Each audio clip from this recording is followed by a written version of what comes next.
कहने का मतलब है कि आज सिर्फ तुम काम करोगे। कहने का मतलब है आप काम खत्म करके घर जा सकते हैं।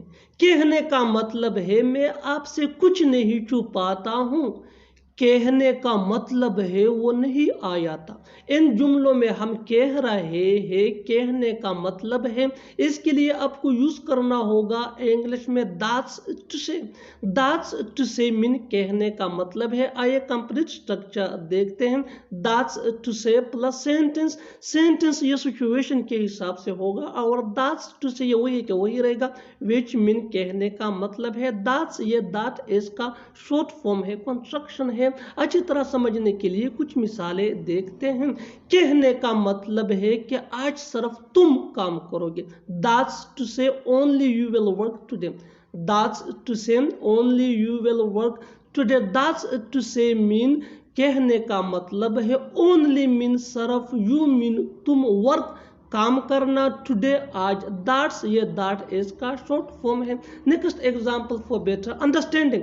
कहने का मतलब है आप काम खत्म करके घर जा सकते हैं। That's to say you can go home after completing work.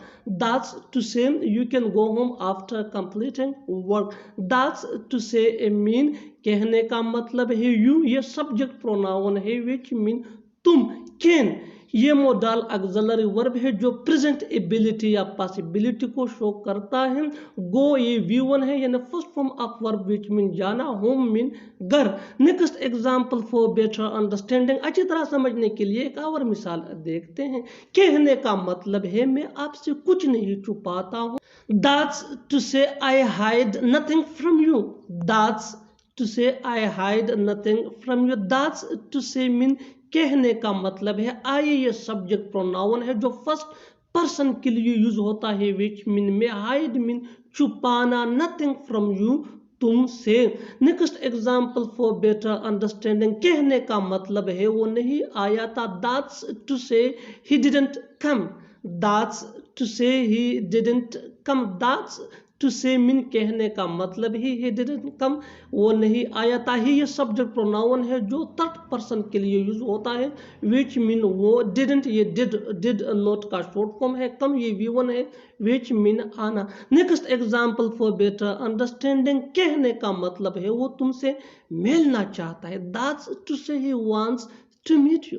That's to say he wants to meet you. He ये सब्जेक्ट प्रोनाउन है जो थर्ड पर्सन के लिए यूज होता है विच मीन वो जो मेल को रिप्रेजेंट करता है, जिसको हम मेल के लिए यूज करते हैं। मुज़क्कर के लिए वांट्स मीन चाहना, मीट ये V1 है विच मीन मिलना। Next example for better understanding. कहने का मकसद है वो पढ़ रही है। कहने का मकसद है वो पढ़ रही है। That's to say she is studying. That's to say she is studying. She ये भी सब्जेक्ट प्रोनाउन है और ये भी थर्ड पर्सन के लिए यूज होता है विच मीन वो, लेकिन ये फीमेल को रिप्रेजेंट करता है। और आखिर में ये सेंटेंस आपके लिए कमेंट सेक्शन में इसका जवाब जरूर देना। कहने का मतलब है आप कौन हो। बड़ी अफसोस की बात है कि मैं उससे न मिल सका। बड़ी अफसोस की बात है कि तुम वहां नहीं पहुंच सके। बड़ी अफसोस की बात है कि वो जिंदा नहीं है। बड़ी अफसोस की बात है कि वो ठीक नहीं है। इन जुमलों में हम कह रहे हैं बड़ी अफसोस की बात है, इसके लिए आपको यूज करना होगा इंग्लिश में इट्स अ पिटी दैट। आइए कंप्लीट स्ट्रक्चर देखते हैं। It's a pity that plus sentence. Sentence ये सिचुएशन के हिसाब से चेंज होता रहेगा। इट्स अ पिटी दैट ये वही के वही रहेगा विच मीन बड़ी अफसोस की बात है कि इट्स ये इट इसका शॉर्ट फॉर्म है। अच्छी तरह समझने के लिए कुछ मिसालें देखते हैं। बड़ी अफसोस की बात है कि मैं उससे न मिल सका। It's a pity that I couldn't meet him. It's a pity that I couldn't meet him.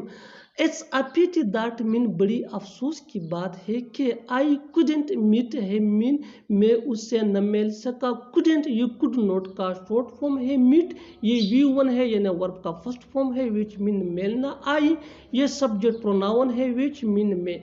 One more example for better understanding, बड़ी अफसोस की बात है कि तुम वहां नहीं पहुंच सके। It's a pity that you couldn't reach there. It's a pity that you couldn't reach there. It's a pity that mean बड़ी अफसोस की बात है कि you couldn't reach there mean तुम वहाँ नहीं पहुँच सके। You ये सब्जेक्ट प्रोनाउन है which mean तुम couldn't you could not का शॉर्ट फॉर्म है। reach mean पहुँचना ये वर्ब का फर्स्ट फॉर्म है। Next example for better understanding, बड़ी अफसोस की बात है कि वो जिंदा नहीं है।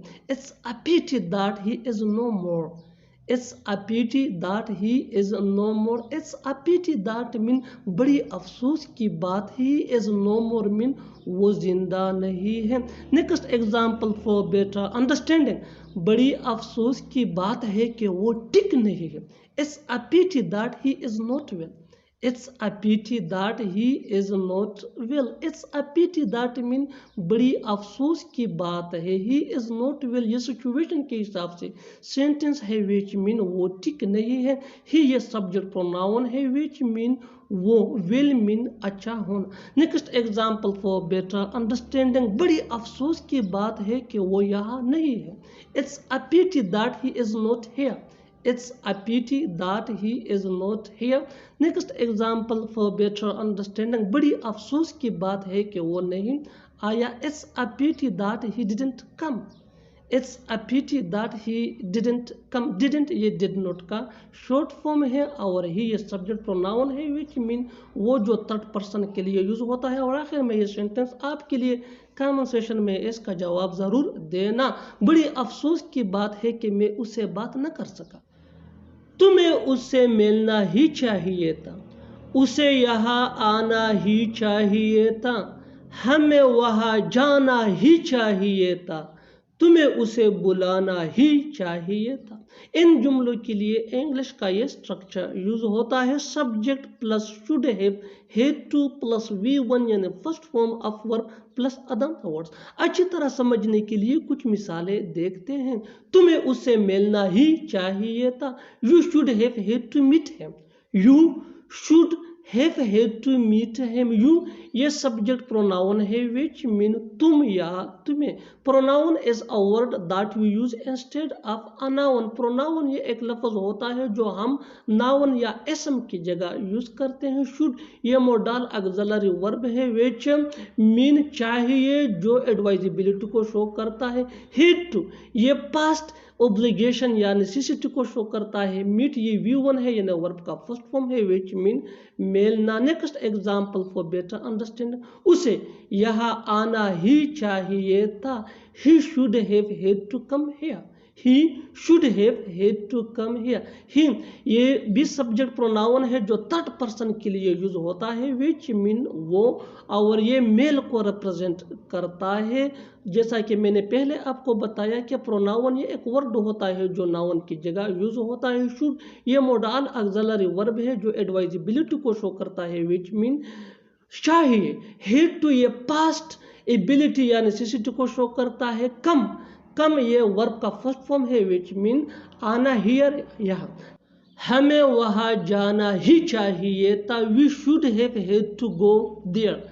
We should have had to go there. We ये सब्जेक्ट प्रोनाउन है जो प्लूरल फर्स्ट पर्सन के लिए यूज होता है विच मीन हम। शुड ये मोडाल ऑक्सिलरी वर्ब है विच मीन चाहिए जो एडवाइजेबिलिटी को शो करता है। हैड टू ये पास्ट ऑब्लिगेशन या नेसेसिटी को शो करता है यानी पास्ट माजी में जो मजबूरी हो या ज़रूरत हो उसको शो करने के लिए हम हैड टू को यूज़ करते हैं। गो ये V1 है यानी first form of verb which mean जाना, देयर मीन वहाँ। Next example for better understanding, तुम्हें उसे बुलाना ही चाहिए था, you should have had to call him.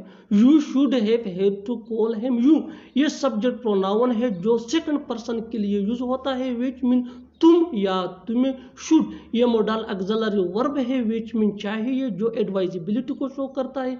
Had to ये पास्ट ऑब्लिगेशन या नेसेसिटी को शो करता है। कॉल ये V1 है, ये ना फर्स्ट फॉर्म ऑफ वर्ब, बुलाना है, ये ऑब्जेक्ट प्रोनाउन है विच मीन उसे। Next example for better understanding, मुझे पढ़ना ही चाहिए था, I should have had to study, I should have had to study. I ये सब्जेक्ट प्रोनाउन है जो सिंगुलर फर्स्ट पर्सन के लिए यूज होता है विच मीन में शुड। ये मोडाल ऑक्सिलरी वर्ब है विच मीन चाहिए जो एडवाइजिबिलिटी को शो करता है। हैड टू ये पास्ट ऑब्लिगेशन या नेसेसिटी को शो करता है, यानी पास्ट जरूरत या मजबूरी को। और स्टडी मीन पढ़ना। और आखिर में ये सेंटेंस आपके लिए कमेंट सेक्शन में इसका जवाब जरूर देना। तुम्हें अंग्रेजी सीखनी ही चाहिए थी, तुम्हें अंग्रेजी सीखनी ही चाहिए थी।